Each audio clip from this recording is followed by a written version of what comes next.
in the war on cops, I coined the term the Ferguson effect, which described the twin phenomena of officers backing off of proactive policing under this phony narrative that they're racist for fighting crime in minority neighborhoods, and the resulting emboldening of criminals.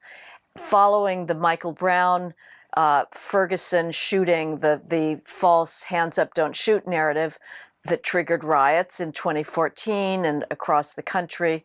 2015 and 2016 saw the largest two-year increase in homicides in 50 years. And because cops were not getting out of their cars, they were becoming passive, merely reacting to crime after the fact rather than trying to intervene in suspicious behavior.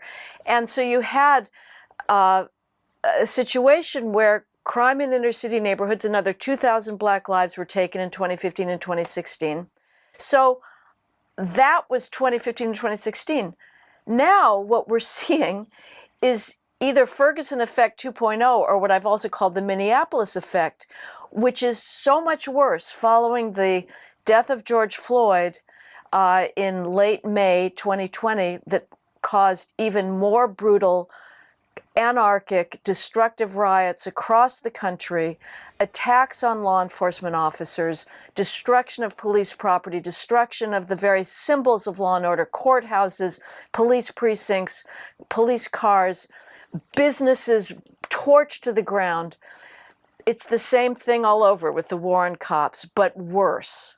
2020 saw the largest percentage increase in homicide in this nation's history, and 2021 is worse than 2020. And we are learning all over again that when you emasculate law enforcement, when you tell them that they're racist, they're going to get the message, you know, policing is political. And if you hammer home the message that when cops are in high crime neighborhoods trying to save lives, and generating inevitably disproportionate stop figures, disproportionate arrest figures, racially disproportionate, that it's because the cops are racist rather than they're the one government institution most dedicated to Black Lives Mattering. They're going to do less of it. And who pays the price?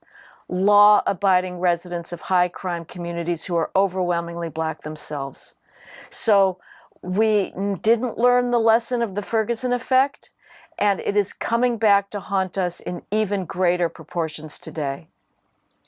So what is the lesson exactly then? The lesson is that policing matters.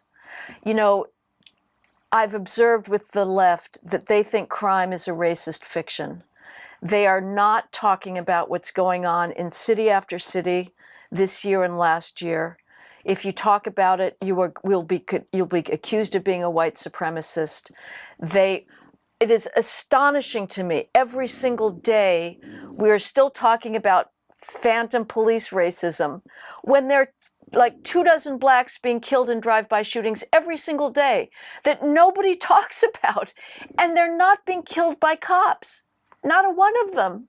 They're being killed by other Blacks in these insane drive-bys where you have kids spraying whole neighborhoods in retaliation for some imaginary gang gripe, imaginary diss. But to the left, crime doesn't exist. Why? Because it is disproportionately committed by Blacks. That's sad to say, but the reality is that. Blacks die of homicide at about 13 times the rate of whites and Hispanics combined because they commit homicide at equally disproportionate rates.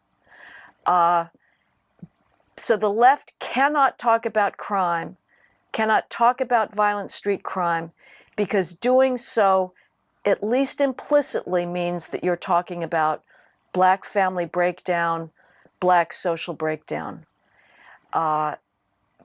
So what we've forgotten is that when families fall apart, police are the only thing keeping communities together and keeping safety on the streets. And police matters. Policing matters.